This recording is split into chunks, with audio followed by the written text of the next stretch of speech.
बंदर और मगरमच्छ की कहानी। एक घना जंगल था। वहां एक जामुन के पेड़ पर एक बंदर रहता था। उस पेड़ पर बहुत ही मीठे मीठे जामुन के फल लगते थे। एक दिन एक मगरमच्छ खाना की तलाशत करते हुए उस पेड़ के पास पहुंचा। बंदर ने उससे पूछा तो उसने अपने आने की वजह बताई कि वह कुछ खाने की तलाश में यहाँ आ गया है। बंदर ने उसे बताया कि यहाँ बहुत ही मीठे जामुन के फल लगते हैं और उसने वो जामुन के फल मगरमच्छ को दिए। बंदर की मित्रता नदी में रहने वाले मगरमच्छ के साथ हो गई। वह बंदर उस मगरमच्छ को रोज खाने के लिए जामुन देता रहता था। मगरमच्छ कुछ फल अपनी पत्नी को भी खिलाता था। दोनों जामुन के फलों को बड़े ही चाव से खाते थे। मगरमच्छ की पत्नी ने बीमारी का बहाना बनाया और मगरमच्छ से कहा कि जब तक उसे बंदर का कलेजा नहीं मिलेगा वो जी नहीं पाएगी।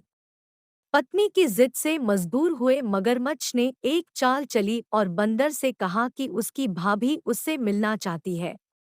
बंदर ने कहा कि वो भला इस नदी में कैसे जाएगा, मैं तो तैर भी नहीं सकता। मगरमच्छ ने एक उपाय लगाया कि वह उसकी पीठ पर बैठ जाए ताकि सुरक्षित उसके घर पहुंच जा सके।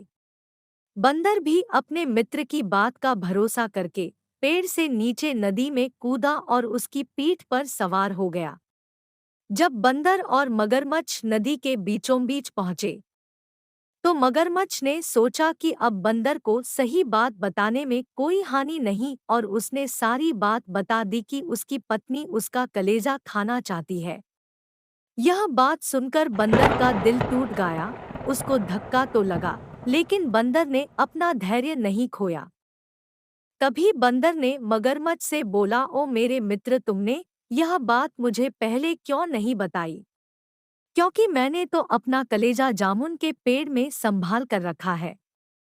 अब जल्दी से मुझे वापस जामुन के पेड़ के पास नदी के किनारे ले चलो ताकि मैं अपना कलेजा लाकर अपनी भाभी को उपहार में देकर भाभी को खुश मैं कर सकूं।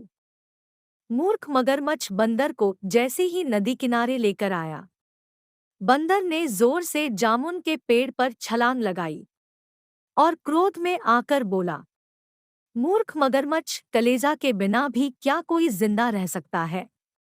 जा, आज से तेरी मेरी दोस्ती समाप्त। मगरमच्छ को अब बहुत पछतावा होने लगा और वह बंदर को देखता ही रह गया। कहानी से सीख। इस कहानी से हमें यह सीख मिलती है कि संकट के समय हमें घबराना नहीं चाहिए। मुसीबत के समय अपनी बुद्धि का उपयोग कर उसे दूर करने का उपाय सोचना चाहिए।